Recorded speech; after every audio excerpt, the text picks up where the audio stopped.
Morning YouTubers. So I've finally decided to start another channel, as it were. Well, I say another channel. I've got a channel already called The Head Angle. So if you're into mountain bikes, these sorts of things, got a bike like that. If you're into bikes, then go check out the Head Angle, which is it's very much a mountain bike specific channel. But I do lots of other things. Obviously, I work as a fire protection engineer. I've got a small business. I've got lots of other projects. I've got things like this camper van that I'm working on today, which is our camper van, which is something I bought years and years ago, and I converted it. It was a T25 van, and so I thought I needed to make another channel, and I've ummed and ahed about the type of channel I wanted to make, and in the end I just thought, sod it, I'm just going to have one personal one that I've got for my name. Hey everybody, you alright? It's always embarrassing when people walk past. Yeah, so I've just realised I was in the shade then. So yes, wheelbarrows are really annoying things to store. They always get in the way. So yes, I've decided to have another channel. And I'm ummed and ahed about the style because I'm into lots of different things. I'm into electronics, I'm into gadgets and all sorts of stuff. And you try and think when you have a channel, it has to be themed some way. So yeah, so I didn't know what to do with it. I've decided just to have one for myself, just my normal personal Andy McCoy, and show you all the things that I do. So yeah, so I've got to do some work on the van today, on the camper van, or Betty over there as we call her. She recently had a new engine. This is the old engine, which was running fine, everything was working on it. Basically I had a overheating issue. We didn't know what it was, and you know it's like with old heat with these things. So with old classics, when you have with old classic engines and cars and motors and things like that, when you have problems, you can't just plug a diagnostic machine into it and get the computer to tell you what's wrong, which part's wrong, which other sensors are working, and it says, oh yeah, the water pump's knackered and you need to replace that or whatever. You've got to try and be a bit cleverer at that and actually work things out. So long story short, I won't go into all the details, but when you get an engine like this and you've got overheating issue, you check lots of things. You think, well, is it head gasket? So you check the oil, is there water in the oil, and all that sort of stuff, and you can do things like that. And you go through things and you check the thermostat to see if it's opening, and you check the radiator to see if it's working. You do all that sort of stuff, and you kind of work it out and narrow it down. This was an absolute nightmare because we couldn't figure out what was wrong with it. It wasn't the radiator, it wasn't the thermostat, it wasn't a head gasket, or it wasn't any oil in the engine, and we were just like, what's causing it? But it was really bizarre how it was happening. It was overheating, it would be fine for 15 minutes, then it would overheat, and then it would blow up and everything. And then long story short, it looks like it is a warped cylinder head. But the thing with cylinder heads is they're not the first thing you take off, because they're not exactly the easiest thing to take off. In fact, it's like the last thing you want to do is start taking the heads off an engine, because it's an absolute pain in the arse. You know, to do it, it's a huge job. Wheelbarrows. This is, I do a lot. One of the other things I do is I build mountain bike trails, so I have lots of ground working tools. So things like shovels, massive giant hoes. This is called a mattock hoe slash pickaxe type thing. I'm gonna get out of the way. It's all right. So yeah, so I took the cylinder off. So we took the heads off, and we thought, well, we'll take the heads off, and if the heads are knackered, we'll get them skinned. This was the state of them. Let's see if I can show you a video.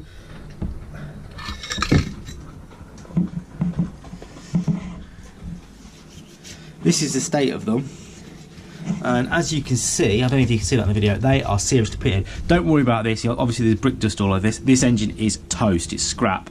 I'm just going to take a lot of parts off it, clean it up, and probably just sell a few of the parts off it. But the problem is, because the cylinder heads are warped and they're totally pitted, I can't really sell the block and the cylinder head as a going concern. I might sell it as like repairs if somebody wants to try and do something with it, but I'm a pretty good seller. I'm quite honest. I don't like it when people lie and deceive and stuff, and you end up with things. Which is moving on to the issue, because I bought a new engine, exactly the same, 1.9. Everyone's like, why don't you do a Scooby conversion? Didn't want to do a Scooby conversion. Everyone does Scooby conversions. Plus, I wanted some sort of eco. Now I know you know, more power, you probably can be more economical with it, but ultimately you're just going to floor it. And then I wanted to do like a diesel conversion, a TDI conversion, but that's kind of been done and it's quite tricky. And then the TDI version that I wanted to do, which was like with a 6-speed box and everything, that starts to get really complicated. So long term, what I'm actually going to do is I'm going to probably make it an electrical vehicle one day. I'm actually going to do a hybrid conversion by putting electric on the front, or do something like that. So anyway, for now, I just wanted to get the thing back working because it's been off the road now for about 18 months and we used to love to go camping with it. In fact, it was on our Facebook the other day, Time Hop, it showed us touring around the peaks and going away with it and going to festivals and all that sort of stuff. So me and the wife and my daughter, she really, they love it, and we've really missed it over the last 12 months, 18 months or so. So just want to get the normal, another engine back in it basically. So I'm talking very fast because I know I'm waffling and I wanted to get to the point. So anyway, so what happened was, we'll walk over to the van, see if we can get inside it. Got the new engine in, as you can see, it's looking pretty fab. Put all my other parts on it. Ignore some of these bits and that in a minute, it's not all tied up, not everything's on it. There's the alternator, there's a reason that's off. Basically, the guy I bought the engine off, I just pretty much bought the block and the heads and a few other bits off him, and basically he'd upgraded to a 2.1 petrol engine, which is pretty much the same engine with a few extra conversions. I think it's got like electronic injectors and stuff like that. And the garage that did the conversion, they kept this engine for a few weeks whilst they swapped everything over, because obviously they wanted to know what bits to take off. Very similar to the way I've done it. There was little things like this little doodah here. Didn't even realise, you know, you just miss things like that. So you always keep the engine around whilst you're doing the work. However, I got the engine in, went to put this on, which is the bracket for the alternator, which goes on there. Went to put the screws in, thought, oh, why aren't they going in? And then I realised that the numpties that took the old studs out, when they've took this bracket off, they've just sheared the studs off it. So I was like, fuck's sake. Right, so yeah, so I was like, bollocks. So to drill these out is a pain in the arse. Then I did some Googling, so I was like, we're gonna have to drill them out. But I don't know if you can see on there. Yeah, so it's not like it's another part of the block where there's a huge amount of aluminium to drill into and then retap and go up a thread size. However, in my research, as I started looking at the best way to sort of tackle this situation, and to see really what I was looking for is if there's another mount for the alternator, I came across a lot of people that said, actually, this is a common fault with this particular engine block, and it's not that they go in there, it's actually that the weight of the alternator breaks off in this housing and people have to come up with a solution. And one of the solutions you can buy is these two studs here. There's a bracket that comes across and then effectively triangulates between those points and strengthens the whole lot up. So I was like, okay, that's a brilliant idea. So rather than drop the engine out, which I did initially, I dropped the engine out and I tried to drill these out, and they're a pain in the arse, because the problem with these studs is the reason they break off. The studs are steel, the casing's obviously aluminium, but this gets really, really hot, which then cooks the steel. And everybody knows when it comes to drilling, the more you heat up steel and the more you cook steel, the harder it gets, the more hardened it gets. So basically those studs in there are so fucking hard, it's impossible. I had a similar issue years ago with another engine, and in the end I had to take the engine to a local engineering firm and they had to drill them out and re-chemical everything. So basically, what I've done is, I thought I'd make my own bracket up. So what I've done is I've just got some steel. This isn't the finished product, by the way. This is just me sort of making templates and iron things up. I've got those pretty much perfect, these two screws there, and I just sort of, you know, work it out. What's going to happen is, initially I was going to just mount that on there. It goes around that way, something like that. I was going to weld that on there and mount that on there. And effectively then put the alternator on there, and that'll probably work actually. I sort of played about with it, put the alternator on, got the belt in and sort of worked out roughly where the tension is, and I think that I might get away with that. Obviously this is a bit crude, so what I've done is I've bought some extra steel plate, a little bit thicker than this, it's super thick. And what that's going to do is it's like a square plate, it's going to sit like that, and then I've bought some steel angle to drop down there, so then I can actually weld this bracket as close to its original point as possible that is my plan, and that is what I'm going to try and do today. So luckily the other week I was at a Volkswagen show and I managed to pick up another bracket for £2, and so that's what I'm going to do. I'm going to sort of chop and molest and weld this one, keeping one as a spare just in case it doesn't work out and I've got to come up with some other solution, and I haven't like then completely smashed and chopped up a good bracket, and that's what we're going to do today. So let's crack on. This is the steel bit of steel plate that I've got. As you can see, it's massive and it won't quite fit in there because I've not cut it down to size yet, so I'm just going to stick that up there for now. And I'm just using my little bit that I made as a template to sort of give me an idea where things sit. This is the piece of aluminium angle. So what I'm thinking, what I've realised now, quite luckily, is that will butt up quite well to the engine block and gives me like a squared off section. And then what I can do is it actually, this actually, look, when that's pressed on there, actually a little gap under it, so I can actually get it quite close. So if I put imagine that's going to be the plate on top, I can probably weld it from the bottom. I might even, I mean, like, it would, I suppose you could just, yeah, you could just lift it up or rest it on the engine block, I suppose. I'm thinking if I rested it on the engine block and had it square, and then maybe had just bolted it to the plate,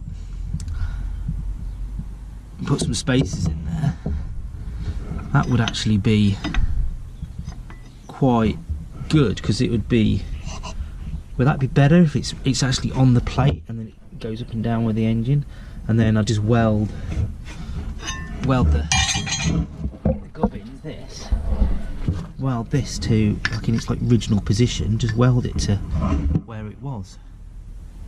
I think that might be it. I think the first thing to do is weld these two together where it was.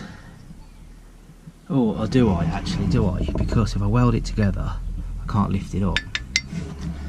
Interesting. So I hope you can see that's the plan. I'm going to weld that to that, and then I'm going to make, hang on a second, balance that like that slightly. I'm going to make a bit of plate that goes along here and welds to that. It will, when it's finished, it will sit a little bit higher, it's just because that's how it is. But yeah, that's the plan. So the first thing to do is weld this to this, and then it's 14, so 140 mil that way, and about 110 mil that way. A bit of plate, and then obviously once we've made the plate, I've got to do a bit of grinding and fabricating to make this shaped up nice, and then make it all smooth and hopefully not look too shitty. Hopefully it'll look pretty. So right, let's crack on.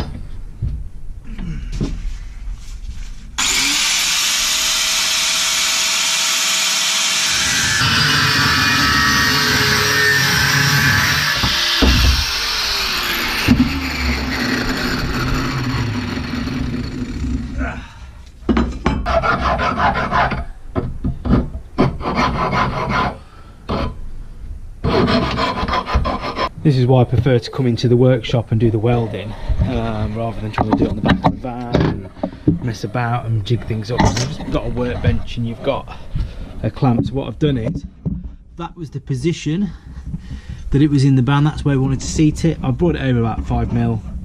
So I'm just going to clean up these surfaces, give that a clean. I'm going to tack a weld in there and that should hold that in. I might do one down this side, I don't know. I'm just going to do a weld there to start off with.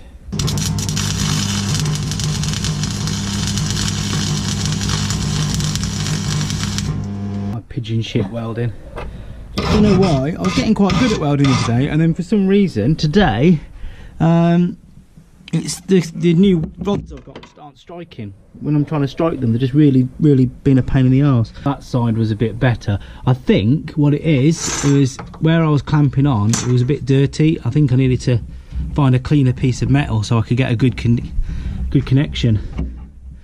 I'm just trying to see if I can get in here, but try and build some welds up to get in those bits. I don't know whether I should or not. It's pretty secure with that, to be honest with you.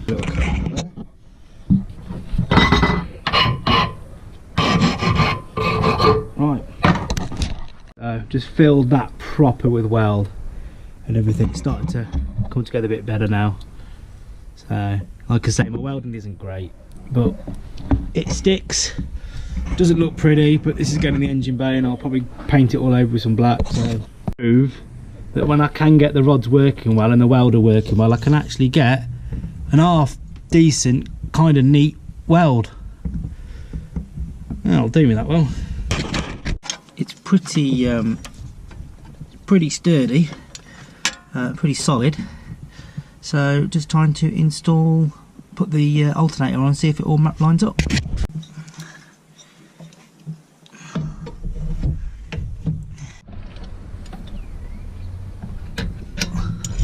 Well, lines up. Washer even fits the washer. That actually not too far off. There's about a little gap there, but I reckon that'll just pull in because that was quite flexible. So that is actually very useful.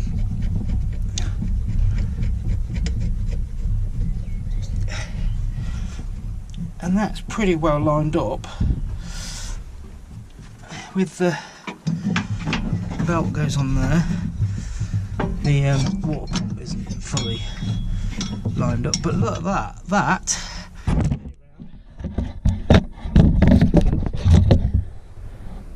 That is fucking bang on straight, and this has got plenty of adjustment in it to tighten it up. So that is a win. So like I said, that's a win. So what I'm going to do now is that's it for today. I'm quite happy with that. It works. It doesn't look great tidy, but actually it gets completely covered by the alternator when you look in the engine bay. So I just need to get some. I need to go to Go Fixings, our little local bits and bobs hardware shop, and get some of the exact right size M5 or M6 I think bolts, and I'm going to get some nice ones with some spacers on and make sure they clamp down nicely. And I've got to get some new stud bolts for the pulley that goes onto the water pump, and then once I've done all that I can put the drive belt on and get the tension right. But as you can see, that fit, that works, and that is problem solved. Winner. So that's it, boys and girls. That's how you make a little adapter or a new plate for your alternator on a Volkswagen T25 with the 1.9 DG engine. I think all the water boxer engines are pretty much all the same. You can buy the plates. I don't know where I saw did them. Might have been on Brickworks or something like that, but you can buy the plates. If I can find out where it is, I'll put a link in the description. You can buy the plates, but they're much thinner metal sheeting, and they're folded and everything. They're quite sturdy, but they're not as sturdy as that, obviously. And they're also and also they're for before you have any problems. So the idea is it strengthens the whole thing before you run into any problems. The trouble is, most of you out there won't even know that that's an issue, and it's only when they break, like it has on me, or you know somebody else snaps them off, or the actual block cracks or whatever, you have that issue, and then your alternator comes out. Basically what happens is when the bearings start to go in the alternator and the alternator plays up, it causes loads of vibrations, and that's when it rips itself apart, and that's when you go to put a new alternator on, and then you find that problem. So you've got to get most people it's a new cylinder head, but there is mounting points there, and you can make a bracket up, and that's it. So maybe I should take that template and get someone called to machine it up and then sell them. Maybe that'd be the solution. I don't know how many people come across that problem. Anyway, hope you like that video and this new channel thing that I'm doing. As you know, please like and subscribe and do all that, and see you next time. Take care, bye.